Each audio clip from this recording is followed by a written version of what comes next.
have a little secret. What? The most fun-filled movie of the year is only on video.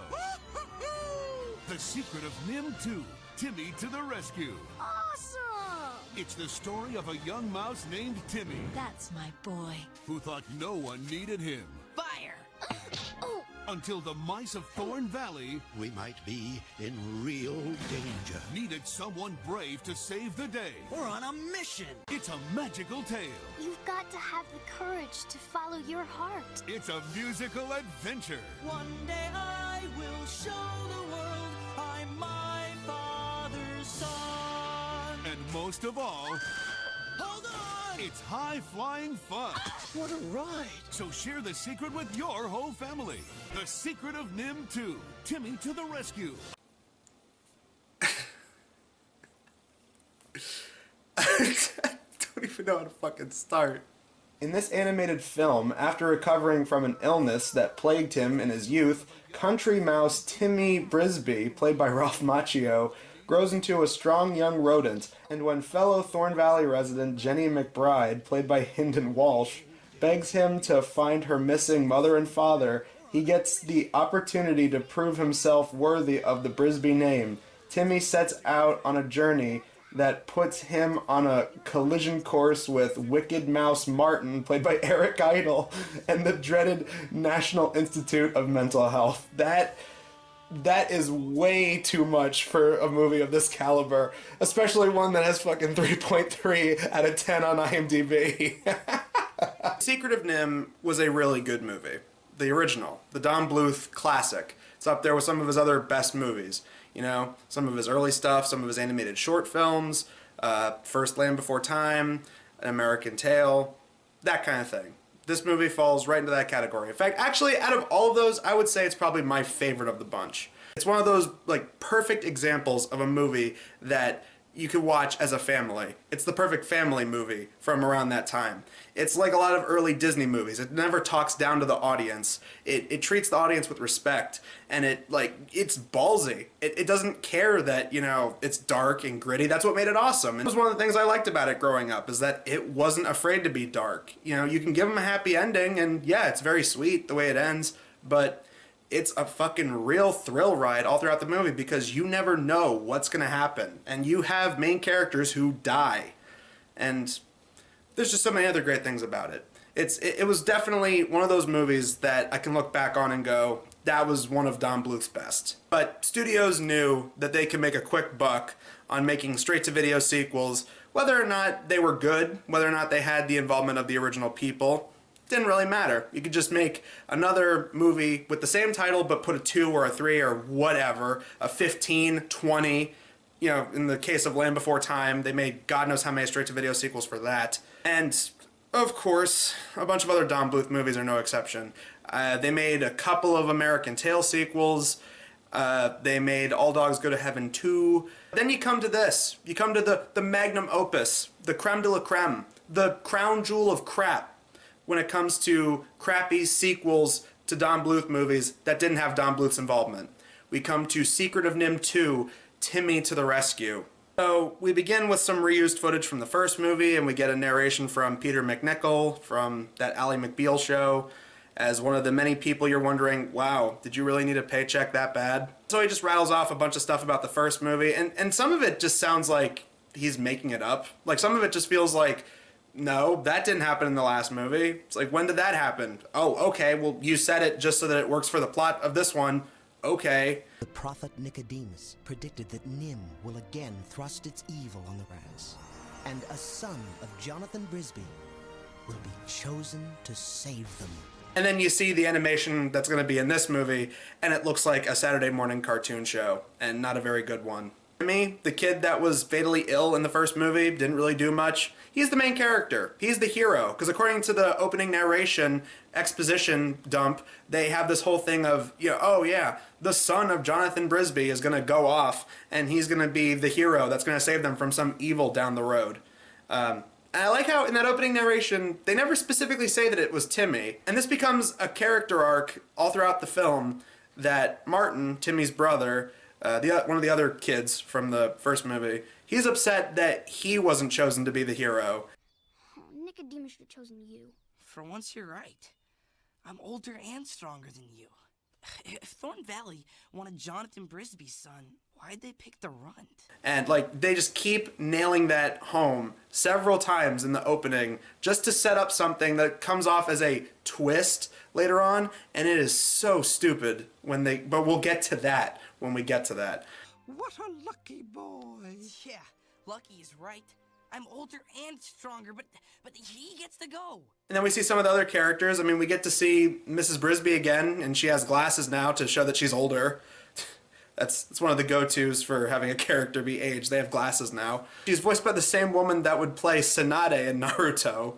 So that was interesting. I mean, this was long before Naruto was going to become a show. This was 98. Naruto didn't come out until like the mid-2000s. But yeah, that was kind of funny, just getting to know that piece of information. They take Timmy to Thorn Valley so he can learn about what it takes to be the chosen one. And as he gets older, he will eventually, learn his lesson and prove his excellence. This is one of the major reasons why this movie just has a really shitty story. Even if it wasn't a sequel to Secret of NIMH, like, the whole premise of you're taking a kid who hasn't done anything, and then you just keep propping him up on a pedestal and saying that he's going to be the chosen one who will save everyone from some great threat. And the thing is, there are movies that have taken similar story elements like that and done something with them. Look at Luke Skywalker in the original Star Wars trilogy. Harry Potter. You take characters who are kind of unlikely heroes, and then you have it that they're part of some kind of greater plan, and they end up being the hero of their stories. That's totally fine. The reason that it worked there was because those were well-written movies. Here's why it's so annoying in this movie's case. The first half of this movie, when you're seeing Timmy growing up in Thorn Valley, they keep having him do things and he fails. And then later on, he does things that are actually useful and work, and then they scold him for it. Like, he has this device that he created to try and keep snakes away from hunting them for food. But after he actually gets it to work, then all of a sudden, Mr. Ages goes to him and is like, oh, well, that's a waste of resources. It's like, that's not a waste of resources. You're keeping away predators so that you guys can live to see another day. What about that was wrong? And oh God, what they did to Jonathan too. I mean, Jonathan and another person wasted in this movie, William H. Macy. I don't know how the hell he keeps ending up in some stupid-ass movies every once in a while. If I can go back really quick to when they first roll out the welcome wagon for Timmy, I swear to God, the songs in this movie, like this song in particular, but all the songs in this film are horrible. But the opening line to this one always struck me as really fucking stupid. Because, okay, it starts with this girl singing, and she goes, You wanna relax? Then take what you please. There's candy galore and it's all made of cheese. There's candy galore and it's all made of cheese.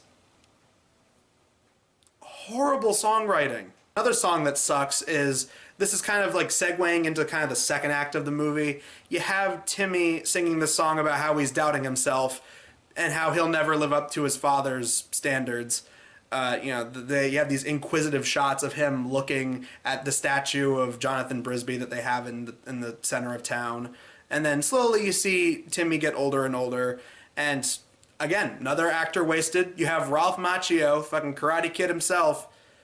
And first of all, he can't sing. I'm sorry. And they'll tell our story. They'll know what we've done. I can only think of one other person that is a worse singer than this guy, and that's MC Swigga. I seriously do think that this song sums up why the first half of this movie is terrible, like the rest of it, but the first half of this movie is so obnoxious because they keep trying to build Timmy up as, he's the next Jonathan Brisby, and they're putting these impossible standards on him when he's just a kid. The reason he's feeling doubt is because every adult in his life, this entire town of Thorn Valley, has been propping him up as some kind of messiah figure, and it's like, that's gonna put a lot of fucking pressure on a kid.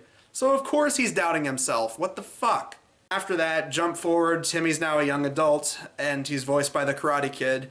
And this was like, oh wow, okay. They go out for a run to try and get some food, like, you know, outside of Thorn Valley. And what do? They have Timmy just stand there and watch for predators. Hold it. Huh? You stay here and keep watch. But I want to be in on the action. You're not ready to be a hero, Tim. Don't blow it, kid. The Messiah, basically, the chosen one. And what do? You just have him stand and watch guard. But it's there, Timmy comes across another character. She's a new character for this movie specifically. Her name is Jenny, and she is voiced by Hynden Walsh, aka Starfire. Another person wasted. Just wait a couple of years, Hynden Walsh. You'll get to shine as Starfire in Teen Titans when that comes out in the 2000s. Probably not on the exact same level since this was a straight-to-video movie, but not since North have I seen a movie that had really talented people in it absolutely wasted and embarrassing themselves. So this character, Jenny, she's going to be the love interest. But we have a ways to build up to that. Until then, what we need to know is that she is related to a couple of rats that have been taken to NIMH, and they're being experimented on by these scientists, led by this fucking mad doctor they have called Dr. Valentine. And that's another problem with this movie. Like, look at the first film. Yes, what the humans were doing was wrong. It was very wrong for them to be experimenting on wildlife, but they did it in a way where it's like, you know, it didn't come off like, you know, a generic Captain Planet type, you know, oh, all humans are evil kind of thing. Here, they make NIMH look like fucking Acme Labs from Pinky and the Brain. It's like, like, it is so, whoa, what the fuck are they doing in this place? Because there are these two alley cats that get kidnapped. One of them's voiced by Harvey Korman, which, that was sad. Wait up, Snookums. Might I have your leftovers?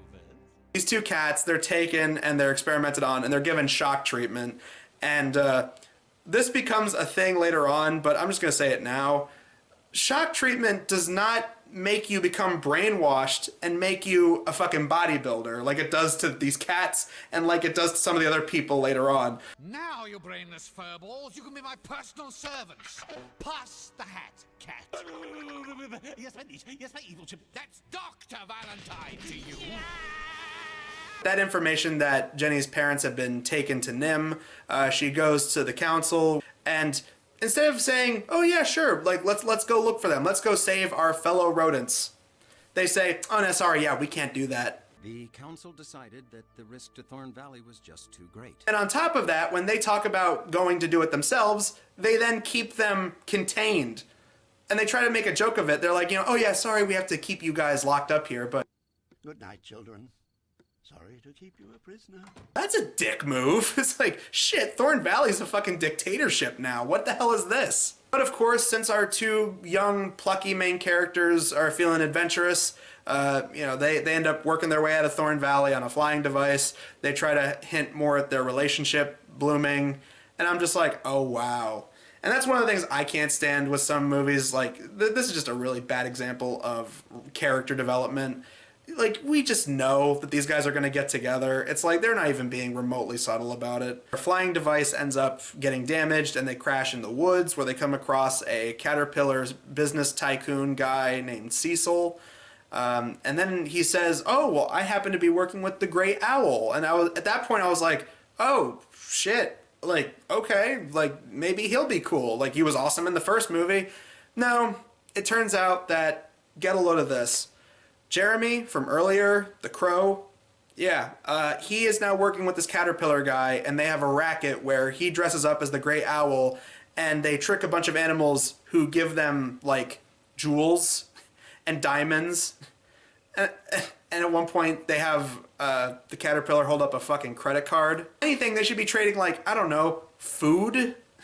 Like, where the fuck are these animals getting jewels and diamonds and credit cards? It's... like, just, it's such a tonal disconnect to the first one, where, yes, despite having some out there ideas like talking animal main characters, they still treated things fairly realistically, if that makes any sense. More than this shit here. This results in a song sequence. It really sucks. It really does. This song number is terrible. He'll solve your problems, he'll tell your future. He'll work things out so they're bound to suit you. He'll read your stars and he'll read your mind, and he'll find the way you should go. Before we get to the third act of this thing, I feel it's important to point this out before I forget. The first movie was based on a book, and the book that it was based on had a sequel. So if you're going to make a sequel to The Secret of NIMH, why not just make a movie adaptation of the book's sequel? Then you get to the climax. So, okay, eventually Jeremy and Cecil, their racket ends up, getting revealed, and these animals are about ready to kill them.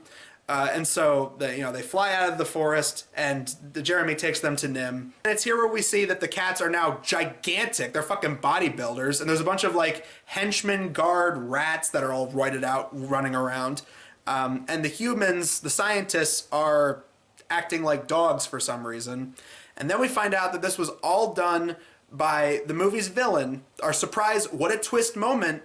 The villain is Martin, who has turned evil. And he's British. And he's voiced by another person who's wasted, Eric Idle. Little Timothy, how you have grown. I suppose I have changed a bit. But for the better, don't you think? Hero? Martin. This is supposed to connect to the stuff from earlier on where Martin said that he wanted to be the hero and all that kind of thing. He basically got jealous of Timmy, and he decided that he was going to turn evil after getting some shock therapy and injections from the scientists of NIMH. Because there was a throwaway line earlier where Timmy opens up a letter and says something about how that Martin was taken to NIMH by some scientists. And doesn't seem at all fazed by it. You think maybe the fact that his brother was taken away, you think maybe that would have impacted Timmy, but no. It's just a throwaway line. My mom's letter said he disappeared. She had no idea what happened to him. And we get, quite possibly, the stupidest and the most entertaining part of the film, which is the third act. So yes, like I said earlier, Eric Idle plays Martin, and he plays him as this over-the-top evil wizard scientist character, and he has a song number, and it's so stupid and balls to the wall insane, but damn it to hell, man, Eric Idle was always one of my favorite members of Monty Python. And he, even in bad movies, he was usually the best part of them because he gave every role his all, man. And it's no exception here. Because, the funny thing about the song is the way he sings it. They all do as I say. No one stands in my way. Everybody here is happy, or I have them slightly altered. I can do as I please. I can change things with ease. Horns or hair or fin or feather. I control the wind and weather. We can rule the world together if you come with me. My face was pretty much just... That's pretty much how I felt the entire time this song was playing out. So basically, he pulls the typical, join the dark side, but Timmy says no. He has some of the other characters locked up, and he basically tells his guards to take Timmy away and put him in a cage. And it's funny, this reminds me of when I talked about this in the movie Ed, when I reviewed that. But of course, they put him in a cage that have bars that are so wide, he could easily just step right out. Surprisingly, no, they didn't have it that's how he escaped, but I seriously was waiting for it to happen, but no. And Martin takes Jenny to be given shock treatment, brainwashed, whatever he wants to call it. Timmy escapes and is able to outsmart the cats with the help of Cecil, Jeremy, and Justin. Timmy goes to save Jenny. Check out this bit of editing. Let her go! What the hell was that? He throws the key, and then the key lands right back in his hand. It feels like that shot should have been before he threw it. What the fuck was that? They're able to basically stop Martin because Jenny kicks some books on top of him. I was waiting for them to do you threw the book at him as a pun, but no, they did a stupid pun. It was even stupider than I thought it was gonna be. There, that's for being so evil. Read 'em and weep. They stop Martin's army of roided out henchmen. They just kind of fly off into the moonlight. They get everybody out there because, of course, we needed some fucking Michael Bay action in this movie. So they basically have it that NIMH is going to blow up. And, you know, Timmy, being the good-hearted soul he is, goes back to save Martin. And it's right here they throw in a really forced, you know, oh, by the way, these guys, you know, they're the love interests. You know, this is the romance story for the movie. Because as he runs in to go save Martin, Jenny just goes, I love you. And then that's it. Tim! Where are you going? I'm doing what you said. I'm following my heart. I love you. Woo! I love you too. So Timmy saves Martin, NIMH is destroyed, and then we jump forward a little while later in the future, and we see that Martin is now reformed, and he's voiced by a different person. I really wanted him to still be voiced by Eric Idle, but he wasn't. He was voiced by, someone told me this. I think that's supposed to be the same person that voiced Fievel Mouskowitz from An American Tail. If so, that's kind of interesting. That's some, you know, Don Bluth shared universe shit right there. Sorry, hero. I don't know what came over me. Forget it, Martin. And don't call me hero. They congratulate Timmy. Oh, he finally lived up to his potential. He saved the day. And now he has a statue in town square.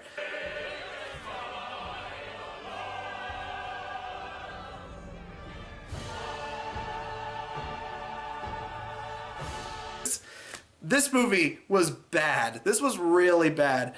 I mean, even if I wasn't a huge fan of the first Secret of NIMH, this is just a plain bad movie. This is the kind of animated straight-to-video movie that's clearly just made to, one, bank on the fact that it's a sequel to a very beloved movie, and two, it feels like the kind of movie that soccer moms would get and put on for their kids, you know, when it came time to babysit them. Because I remember I kept seeing this movie a few times when I worked at Blockbuster with my friends, and we never watched it. We always kept passing it down because we just never wanted to watch it. But it always seemed like the kind of movie, every time I looked at it, I'm like, this is the kind of movie that soccer moms would get. Like, you know, they'd be like, oh, like, it's cute animal characters, it's made for kids. Oh, my kids are gonna love it. That's exactly what this movie feels like. And it's a slap in the fucking face of Don Bluth and, you know, the first Secret of NIMH. And keep in mind, Don Bluth's made some bad movies. A Troll in Central Park and Thumbelina and there's some other one. Oh, Pebble and the Penguin, that was pretty stupid. Titan AE, which, you know, just felt like a miscalculation. Point is, he's made some bad movies, and this is so much worse than any of those. Characters are just so one note, and they waste characters that were from the first one who probably could have been more interesting characters. Like, you know, the opening of the movie, you see Mrs. Brisby, and she barely is given anything to do in this film. She just shows up at the beginning and the end. If you're going to do a sequel, why not focus on some of the other characters? But no, just make it all Timmy. And Timmy is just he's a Gary Stu in this movie. He's Mr. Goody Two-Shoes. Oh, I want to live up to my dad and become a hero because everyone keeps saying that I'm the chosen one.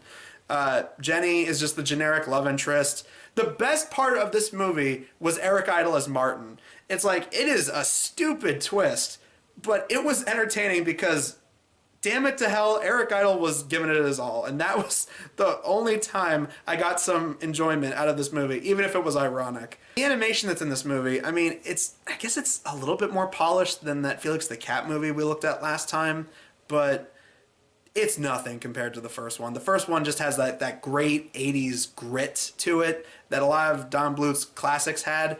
This just looks like I said earlier, it just looks like a shitty Saturday morning cartoon. So as for what we're doing next time, we're going to be looking at one of Disney's lesser movies from the 2000s. I'm very curious to see what people are going to guess what it is. If you want to take a shot at guessing which one it's going to be, feel free to comment that below. It's going to be one of theirs from the 2000s, so you get to guess which one that is. But until then, guys, I'm Adam Sykes of the Blockbuster Show, and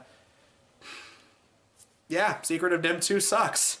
Butterflies and pretty flowers, sunny skies and superpowers, silver streams and fluffy kitties, laser beams and rubble cities.